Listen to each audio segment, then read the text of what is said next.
Hello everyone, स्वागत है आप सभी का आज के इस नए वीडियो लेक्चर में। मैं हूं आपका दोस्त दीपेश गहलोत और हाजिर हूं आपके सामने अंतरराष्ट्रीय जगत की एक और नई खबर को लेकर। जैसा कि आप सभी लोग बहुत लंबे समय से जानते हैं कि तख्ता पलट का ये सिलसिला बहुत लंबे समय से चल रहा है। हमारे पड़ोसी देश श्रीलंका से कहानी शुरू हुई थी। श्रीलंका में उनकी सत्ता पलटी, वहाँ के जो राष्ट्रपति भवन थे वहाँ पर भीड़ ने हमला करा।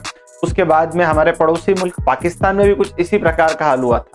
पाकिस्तान के बाद धीरे धीरे ये आग फैलती गई बांग्लादेश के पास में, और हाल ही के दिनों में हमने देखा कि सीरिया में भी कुछ ऐसा ही हुआ। बशर अल असद की जो सरकार थी उसको गिरा दिया गया, वहां के जो राष्ट्रपति भाग गए, और ये जो बोला जाए कि वहां पर घोषित आतंकी, अमेरिका द्वारा घोषित आतंकी है, ये फिलहाल की स्थिति में सरकार फॉर्म कर रहा है। वाह क्या सीन है, वाह क्या सीन है। ऐसे प्रयास लगाए जा रहे हैं। इसी सिलसिले में हमारे जो बोला जाए तो भारत के जितने भी पड़ोसी मुल्क हैं उनके अंदर श्रीलंका तो काम तमाम हो चुका है। पाकिस्तान का भी वहां पर अमेरिका के इंटरफेरेंस से सरकार चल रही है। बांग्लादेश में भी अमेरिका का इंटरफेयर है।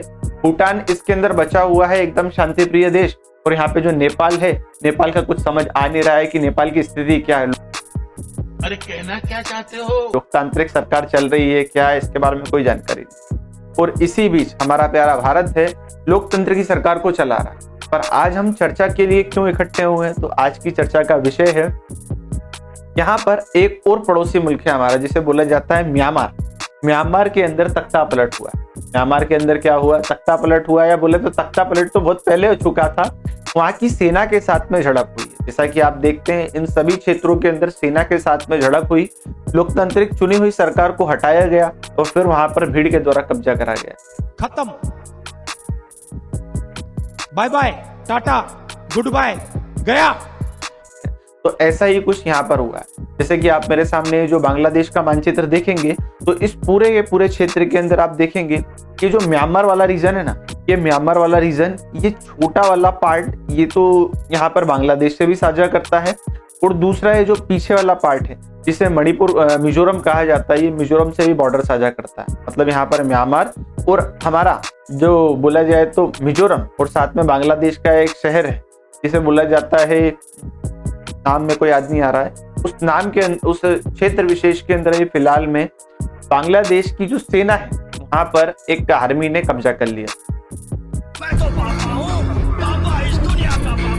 खबर निकलती है Myanmar Arakan army seize by Maungdaw town take all full control of border. मतलब यहाँ पर खबर निकल कर आई है कि जो बांग्लादेश की जो आर्मी है उस आर्मी को, बांग्लादेश नहीं, म्यांमार की जो आर्मी है उस आर्मी को भगाकर वहां पे अराकान आर्मी नाम की जो एक संस्था है, या बोला जाए तो ग्रुप है लोगों का, उसने उस बॉर्डर एरिया के अंदर कंट्रोल ले लिया।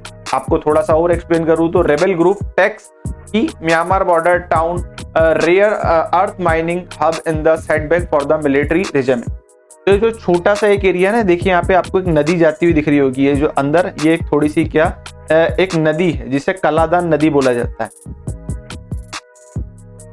इस कलादान नदी के ये वाले क्षेत्र विशेष के अंदर, ये वाला जो क्षेत्र विशेष है, यहाँ पर बांग्लादेश जो म्यांमार की जो सरकार है, म्यांमार की सरकार की जो सेना है जिन्हें जुंता बोला जाता है, जुंता का शासन, जनता नहीं, जुंता का शासन, उस जुंता के शासन को हटाकर वहां की जो रेबेलियन ग्रुप है उन्होंने वहां पर कब्जा कर लिया, जिन्हें अराकान आर्मी बोला जाता है। तो ये वही खबर है, Myanmar Arakan army seized by the Maungdaw town. Maungdaw town मतलब जो बांग्लादेश के पास में जो छोटा वाला एरिया मैंने आपको दिखाया था उसको उन्होंने सीज कर लिया। ठीक है, और ऐसा करने के बाद यहाँ पर बोला जा रहा है कि जो म्यांमार की सरकार यहाँ से रेयर अर्थ मेटल को निकाल कर चाइना को सप्लाई कर रही थी। तो अब वो यहाँ पर क्या होने वाला है, एक विशेष प्रकार का बंधन देखने को मिल जाएगा।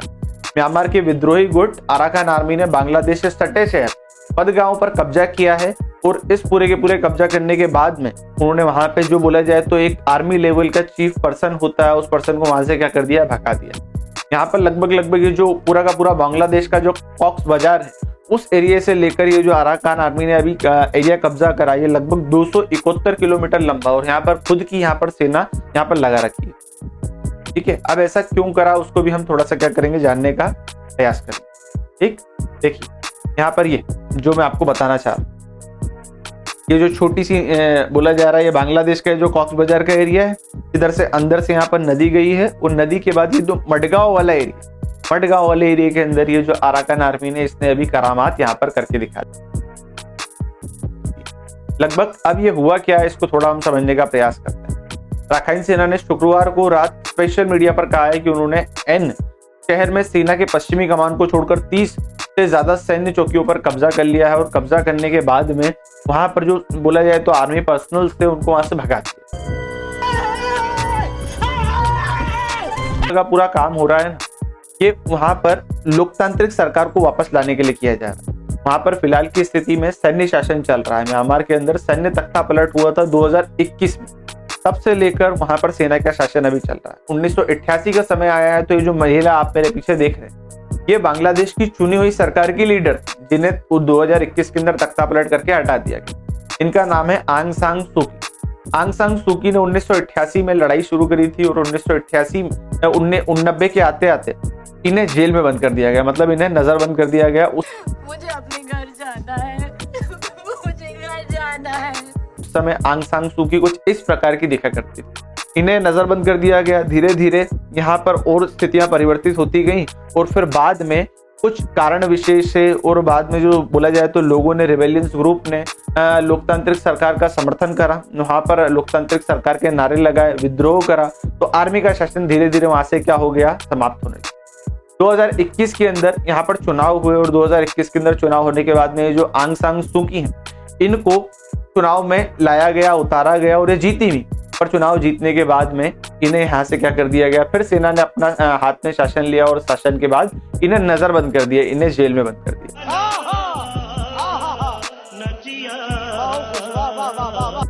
जब बोला जाता है कि ये लोकतांत्रिक सरकार में थी, लोकतांत्रिक सरकार में आई, तो उस समय ये जो म्यांमार का एरिया है, इस म्यांमार के एरिया के अंदर बुद्ध लोग बहुत ज्यादा रहते हैं, बौद्धिस्ट लोग बहुत ज्यादा रहते हैं।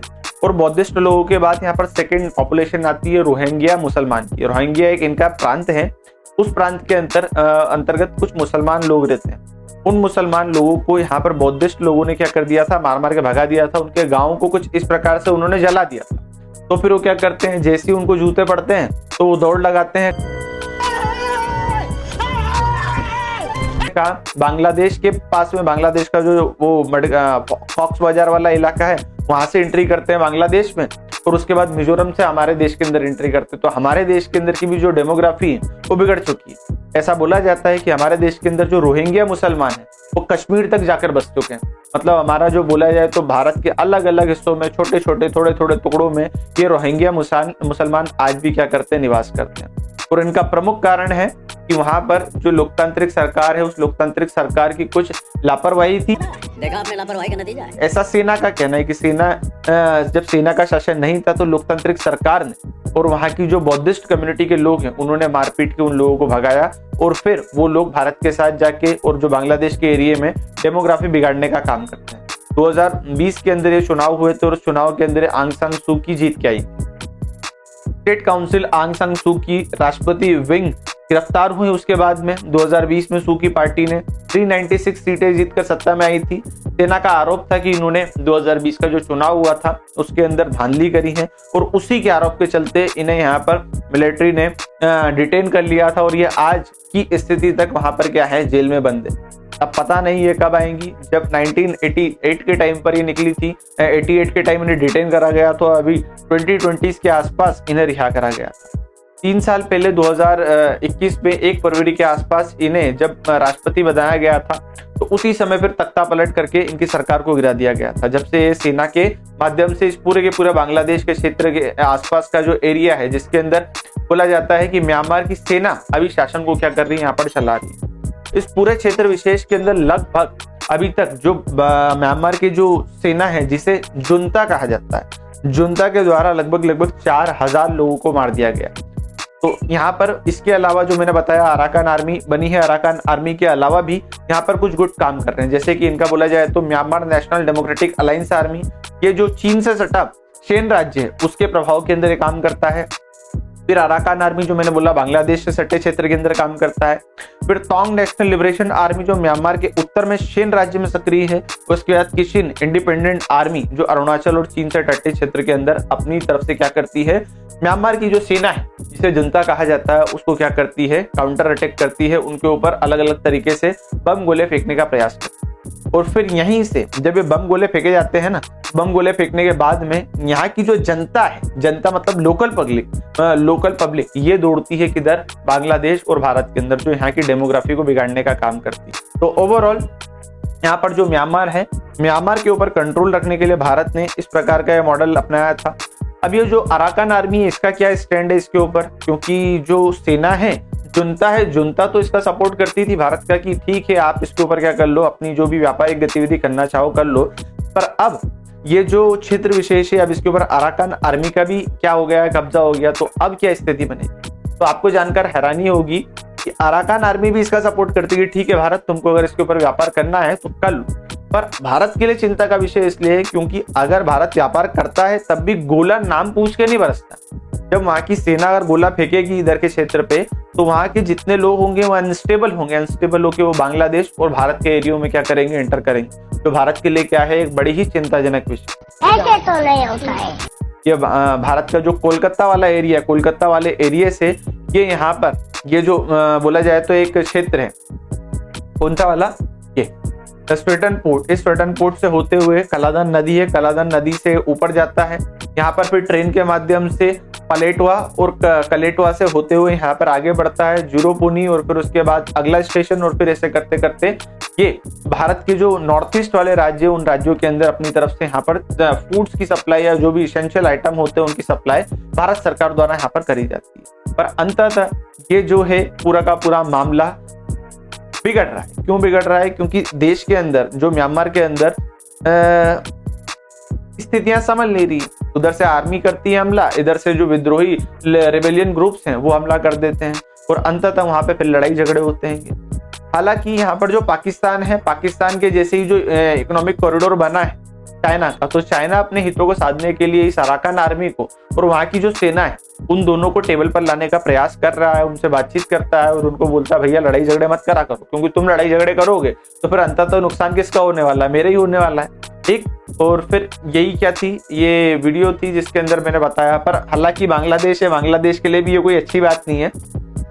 अरे कहना क्या चाहते हो, क्योंकि बांग्लादेश के ऊपर में भी इसी के माध्यम से अवैध घुसपैठ होती है और बांग्लादेश की डेमोग्राफी भी इसी कारण बिगड़ रही है, ठीक है। तो ये एक छोटा सा वीडियो लेक्चर था जिसके अंदर हमने जाना कि हमारे देश के आसपास के क्षेत्रों में कहाँ तख्ता पलट हो रहे हैं और उन तख्ता पलट के उसमें नई श्रेणी क्या थी। तो नई श्रेणी आज यहाँ पर म्यांमार की भी खुल चुकी है। म्यांमार के ऊपर भी जो अराकान आर्मी है उसने हमला कर दिया है। अगर ये वीडियो आपको थोड़ा भी वैल्यूएबल लगता है तो इसे अपने फैमिली फ्रेंड्स के साथ में शेयर करिए, चैनल को सब्सक्राइब करिए। मिलते हैं किसी अन्य वीडियो लेक्चर में, तब तक के लिए धन्यवाद। जय हिंद, जय भारत।